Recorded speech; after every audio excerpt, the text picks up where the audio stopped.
Hello, you're watching Our Time. Natalia Sopit is here in the studio for you. And right now, I'll tell you about the most important news at this hour.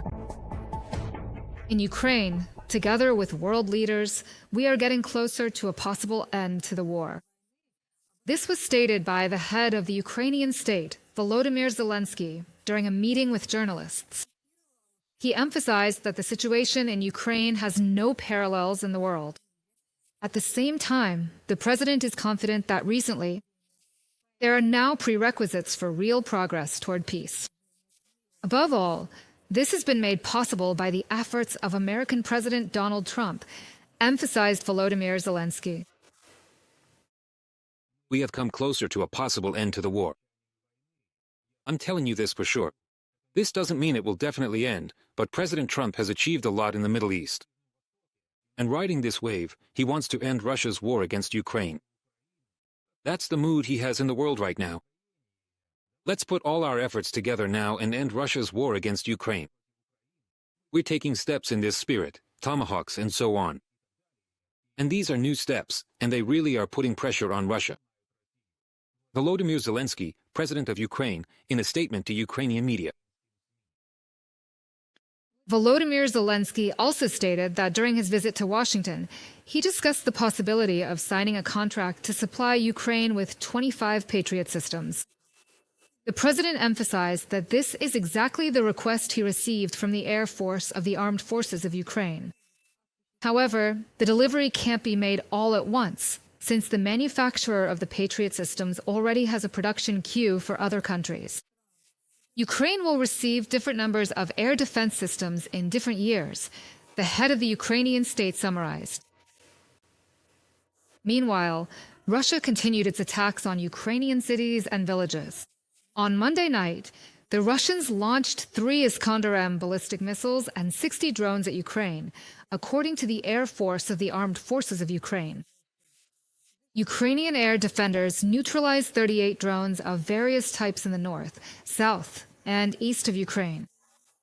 Russian missiles and drones hit 12 locations. Ukrainian energy infrastructure is under Russian attack. Several energy facilities were struck by the Russians in just one day in the Chernihiv region alone. Fires broke out at the sites of the strikes.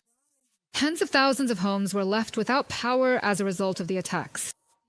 Right now, energy workers are continuing to work to restore electricity to people. According to the Chernihiv Regional Military Administration, in the Nizhyn district, the Russians struck the railway again, and in the Pryluki district, they hit an agricultural enterprise. In total, 9 settlements in the region came under Russian attack. In the morning, Russian forces struck a private house in the village of Orelka, Kharkiv region, with a drone. There were people inside the house at the time of the attack. As a result of this attack, a family was injured: a woman, her husband, and their 2 children. A fire broke out at the site of the strike. Residential houses and outbuildings were damaged. In the Dnipropetrovsk region, 2 people were injured in a Russian drone attack. A 5-story building was damaged, a store caught fire, and the cultural center was partially destroyed. The Russian army also shelled the Nikopol district with artillery. Nikopol itself and one of the local communities were also shelled by Russian forces. There, for private houses, 6 structures, and a power line were damaged. There were no casualties or injuries.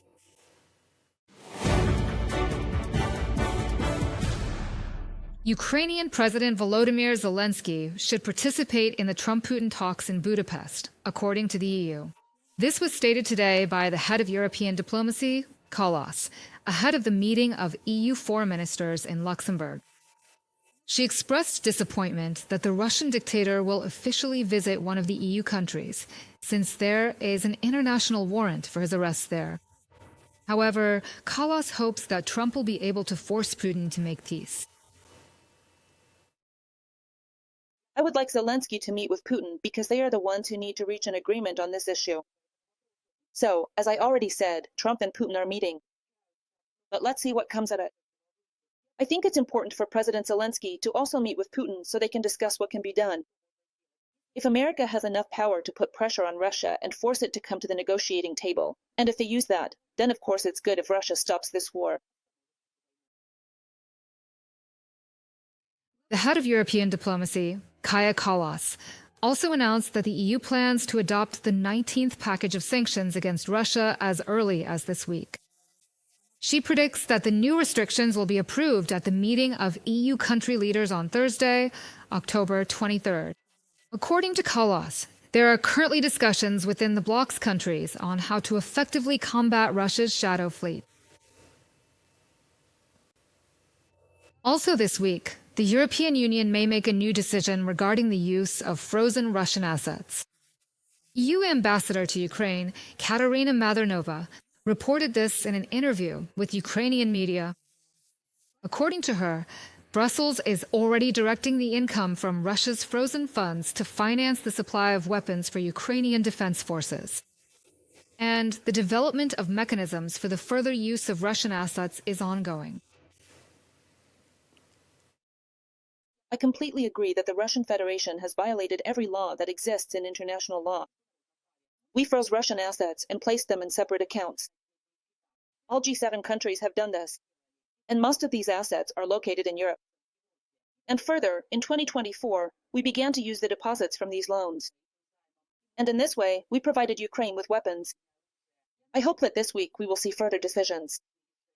Katerina Madernova, EU Ambassador to Ukraine. Putin does not want peace, so the European Union must continue to support Ukraine. This was stated by Finland's Minister of Foreign Affairs, Alina Valtonen. According to her, on the eve of winter, Russia has once again targeted Ukraine's energy sector, so Kyiv urgently needs to strengthen its air defense. It's absolutely clear that Putin does not want peace. He wants power. And of course, Zelenskyy doesn't need Western help to surrender. On the contrary, Zelenskyy needs help from all of us to protect what is dear to us, freedom and people's right to choose freely. That is why, obviously, we as Europe will continue our unwavering support for Ukraine, both militarily and in humanitarian terms. Unfortunately, Russia is bombing civilian infrastructure. And now, as winter approaches, it is once again targeting energy networks. That's why we need to do more in this direction. We need to help Ukraine with air defense as well as long-range systems. Europe intends to increase pressure on Russia to force it to negotiate, a German government spokesperson said after President Zelenskyy's phone call with European leaders. Europe must help Ukraine, because the war can only be ended if Kyiv has a strong army, said the German chancellor. Berlin will support Kyiv financially, politically, and militarily, Friedrich Merz assured. Andrei Dmytrenko will continue on this topic. In the middle of 2027, Germany will be able to organize a full-scale nationwide draft, said the German defense minister. The country hasn't held one for 14 years. The abolition of district military commissions, which was linked to the suspension of conscription, was a serious mistake, admitted Boris Pistorius. The system needs to be restored. If we once again carry out conscription for all men of a certain age and collect data on everyone fit for military service, this will also be noticed in Russia. In other words, this is also a deterrent factor. I'm confident that we can achieve this. Everyone in the Bundestag knows this. This is about Germany's security. Boris Pistorius, Germany's Minister of Defense, in a comment to Bild and Sonntag.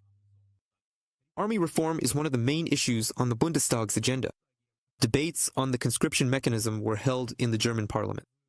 The ruling CDU-CSU coalition, together with the Social Democratic Party, is seeking to expand the Bundeswehr to 460,000 people, including 260,000 active service members and 200,000 reservists.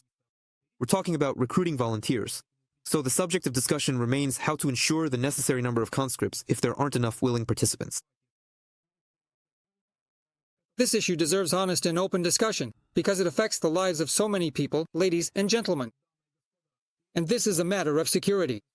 This demands great seriousness from all of us, even in debates about the best solutions, as well as an unbiased look at reality. Berlin acknowledges that Ukraine remains the main defender of Europe against the Russian threat. German Chancellor Friedrich Merz has promised to increase support for Kiev in order to force Moscow to come to the negotiating table.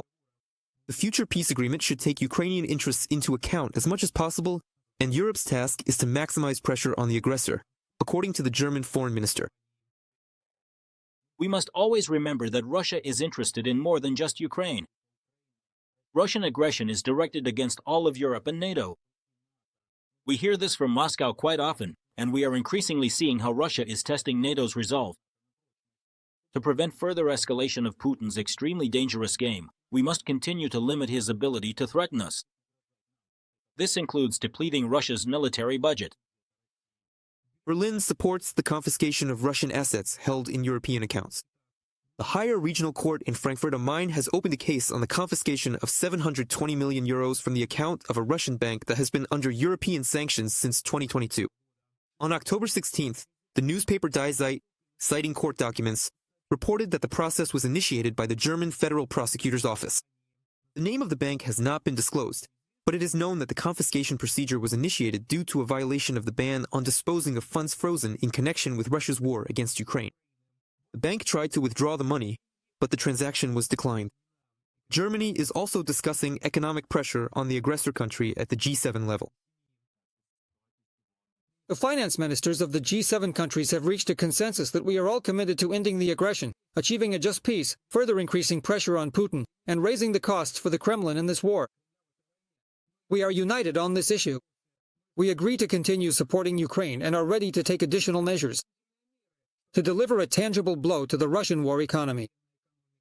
The German finance minister confirmed that the International Monetary Fund plans to provide Kiev with a new loan during the autumn session.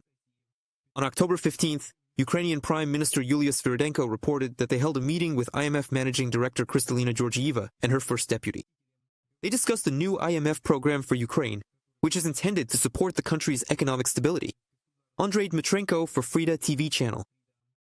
Subscribe to UATV English and stay updated on the most important events, top news from Ukraine and all over the world, in-depth analysis, exclusive reports and interviews, all on hand in our channel. Join our community of viewers and stay tuned.